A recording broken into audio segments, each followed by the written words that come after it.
I'm now going to add an extra element in between the end of the cover sheet and the beginning of the document proper.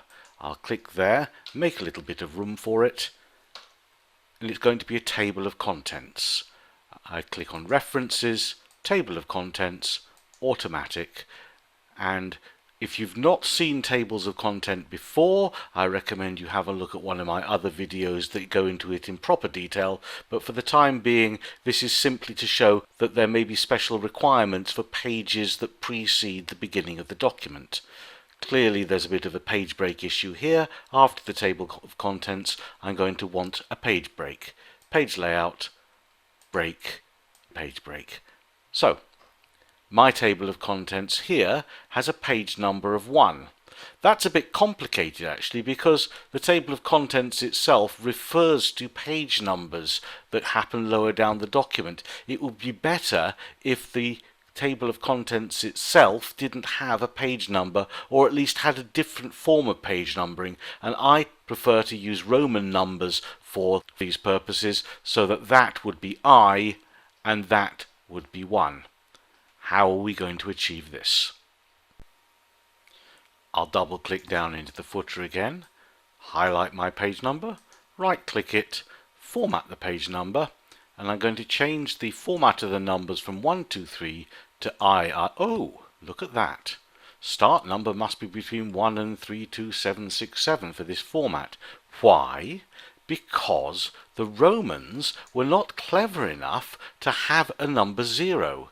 There's no number lower than I, so you can't start the number at 0 as we had before. We have to start the number at 1, even though that is I in Roman numerals. You following all this? I'll click OK, start it at 1 and say OK. So it's popped us back into our cover sheet, which we didn't expect to have a page number because we have different first page setting there. So I'll scroll down and have a look at our table of contents page, which is in Roman numerals, but it is now II, although we want it to be I. The cover page has now occupied the I position, so we're going to have to do something about that. Worse than that, as I scroll down here, the start of the real document is now following on as III, IV, and V. We've actually made a royal mess of the whole document. We need to create a distinction between where the cover sheet ends, where the table of contents area ends, and have a different form of numbering for each of those. To achieve this, we're going to split our document not into separate pages, as we've done with page breaks before. We're going to use page layout changes.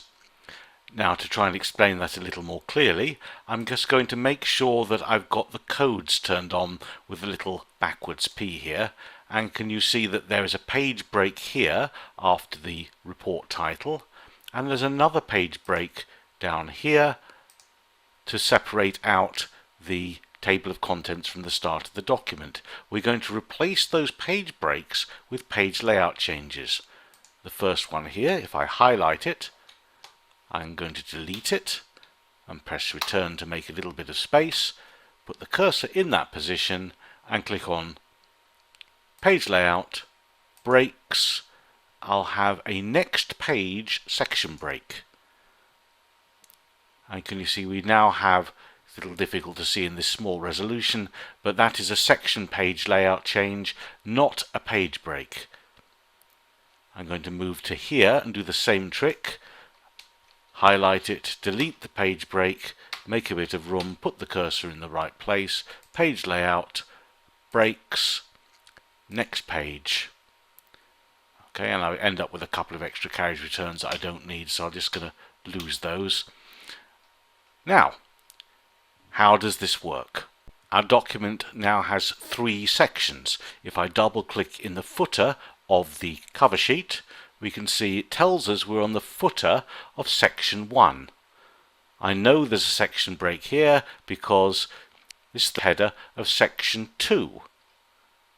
And down on the main document here, page header of section 3. And that's just a regular header of section 3. Remember that we had a different first page. That's why it's differentiating between first pages and subsequent pages. You get a first page header and footer, and you get a regular header and footer if you've used different first page. Now it turns out that section 3 doesn't need a different first page. We're doing away with that requirement now. We need to somehow detach section 3 from section 2 and 1. And that's simply done by unlinking the header, and the footer here unlinking as well. So now our header and footer are not dependent on what happened before. Whatever we put into section 3 will be different from what's in section 2 and section 1, which means we can do away with our Roman numbers.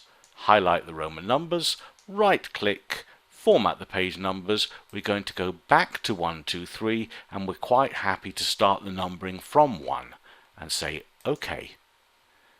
Here's our first page of section 3. Whoops. First page of section 3 is different from the second page of section 3 because we've still got different first page on.